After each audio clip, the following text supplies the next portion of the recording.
नमस्कार, आप शुरू करते हैं आज का बुलेटिन आज की हेडलाइंस के साथ। पुलिस स्मृति दिवस पर अमीर शहीदों को दी गई श्रद्धांजलि, शहीद जवानों के परिवारों को किया गया सम्मानित।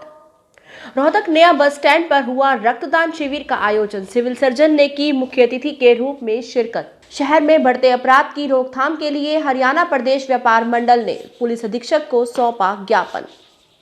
सदगुरु सिद्धार्थ ओलिया जी ने बताया ओलिया शब्द का रहस्य। रोहतक पुलिस द्वारा आज पुलिस लाइन में पुलिस स्मृति दिवस के अवसर पर शहीद पुलिसकर्मियों की याद में श्रद्धांजलि समारोह का आयोजन किया गया। इस मौके पर अतिरिक्त पुलिस महानिदेशक संदीप खिरवार ने मुख्य अतिथि के रूप में शिरकत की, जबकि अध्यक्षता पुलिस कप्तान राहुल शर्मा ने की। संदीप खिरवार ने शहीद हुए पुलिस जवानों को श्रद्धांजलि अर्पित करते हुए सभी पुलिस जवानों को पुलिस स्मृति दिवस की शुभकामनाएं दी। उन्होंने शहीद जवानों के परिजनों से मुलाकात की और उन्हें भी सम्मानित किया। उन्होंने बताया कि पुलिस जवान जिन्होंने अपने कर्तव्य को निभाते हुए अपने प्राणों की आहुति दी है, उनकी याद में पुलिस स्मृति दिवस मनाया जाता है। इस दिन पूरे भारतवर्ष में कार्यक्रम होते हैं और पुलिस जवानों की शहादत को याद करके देश सेवा, समाज सेवा करने का संकल्प लिया जाता है। पुलिस स्मृति दिवस कार्यक्रम में शहीद पुलिसकर्मियों के प्रति श्रद्धांजलि अर्पित करते हुए पुलिस अधीक्षक राहुल शर्मा ने बताया कि आज के दिन 1959 में लद्दाख में स्थित हॉट स्प्रिंग नामक जगह पर तैनात भारतीय पुलिसकर्मियों की एक टुकड़ी पर चीनी सैनिकों ने अचानक हमला कर दिया था। हमले से अपनी पुलिस पोस्ट की सुरक्षा करते हुए वीर पुलिस जवानों ने अपने प्राणों की आहुति दी और शौर्य की परंपरा और गाथा को कायम रखा। इसलिए उन्हीं शहीदों की स्मृति में और उनका अनुसरण करने वाले सभी पुलिस बलों के शहीदों के सम्मान में हर वर्ष 21 अक्टूबर को पुलिस स्मृति दिवस का आयोजन किया जाता है। रोहतक के नया बस स्टैंड पर आज परम पूज्य स्वामी ज्ञानानंद महाराज के पावन सानिध्य में समाज सेवी नवीन जैन के जन्म दिवस और पुलिस शहीदी दिवस के उपलक्ष्य में रक्तदान और स्वास्थ्य जांच शिविर का आयोजन हुआ। इसका आयोजन हरियाणा रोडवेज रोहतक और मां दानो देवी धर्मार्थ ट्रस्ट द्वारा किया गया। रक्तदान करने वाले रक्तदाताओं को प्रमाण पत्र और हेलमेट देकर सम्मानित किया गया। इस मौके पर सिविल सर्जन रोहतक अनिल बिरला ने मुख्य अतिथि के रूप में शिरकत की और कहा कि रक्त को सड़क पर बहने से अच्छा है किसी की नसों में बहाया जाए। हमें अपने जीवन में रक्तदान जरूर करना चाहिए। इससे ना तो शरीर में कोई कमजोरी आती है, ना कोई परेशानी। रक्त की एक यूनिट से हम 2 लोगों की जिंदगी बचा सकते हैं।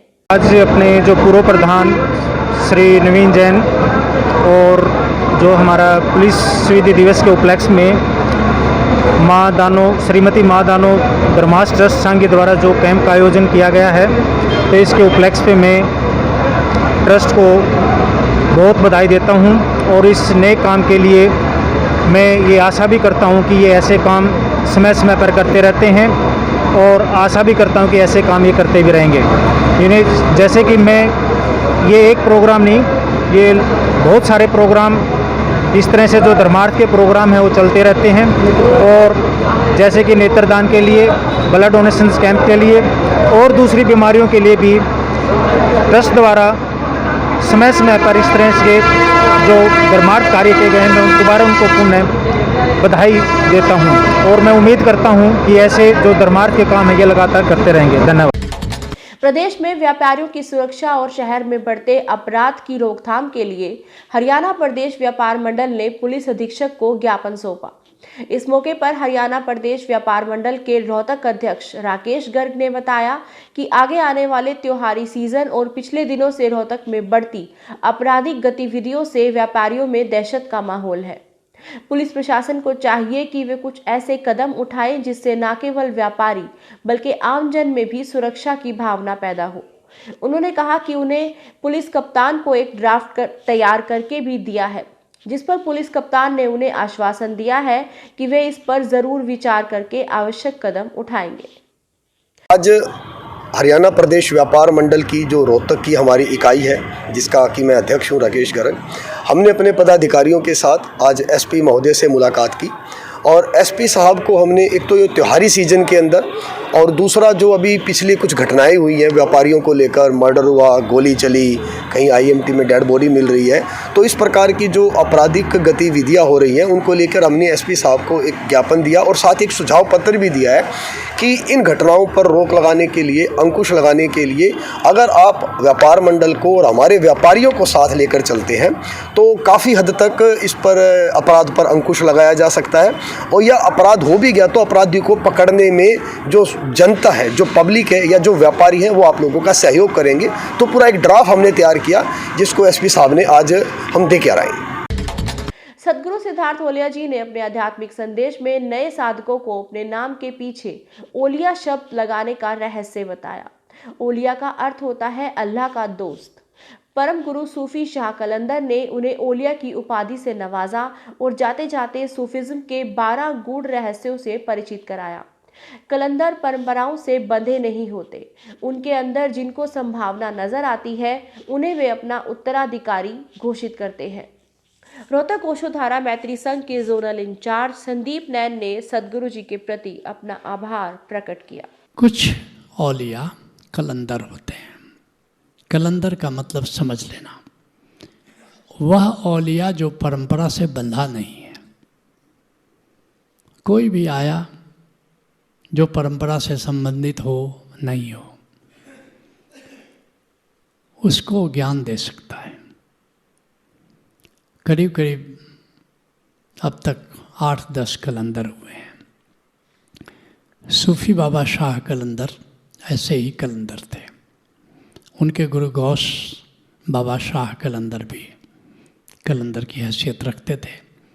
जन्म से हिंदू थे, चतुर्वेदी थे, सूफी फ़कीर हो गए गौस बाबा शाह कलंदर। सूफी बाबा उनके शिष्य नहीं थे, वो साधना करते थे नेपाल बॉर्डर पर, लेकिन मौन में ही कम्युनिकेशन हुआ। उनकी क्षमता को उन्होंने देखा और बुला लिया, और जाते समय अपनी गद्दी गौस बाबा शाह कलंदर ने अपने शिष्य को नहीं दिया, सूफी बाबा शाह कलंदर को दिया। ठीक ऐसे ही सूफी बाबा शाह कलंदर का मैं शिष्य तो नहीं था, ओशो का शिष्य था, लेकिन प्रेम था, आना जाना था, और साधना के गुह्य रहस्य भी बताया करते थे हमें। और जब विदा होने का समय आ गया तो उन्होंने मुझे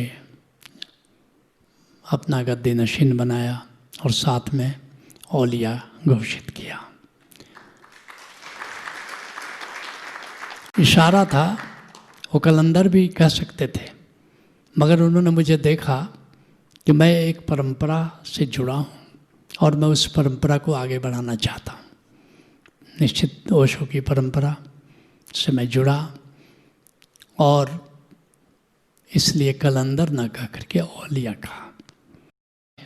इस परंपरा से जो जुड़ता है उसी को कार्यक्रमों के माध्यम से हम लोग ज्ञान देते हैं।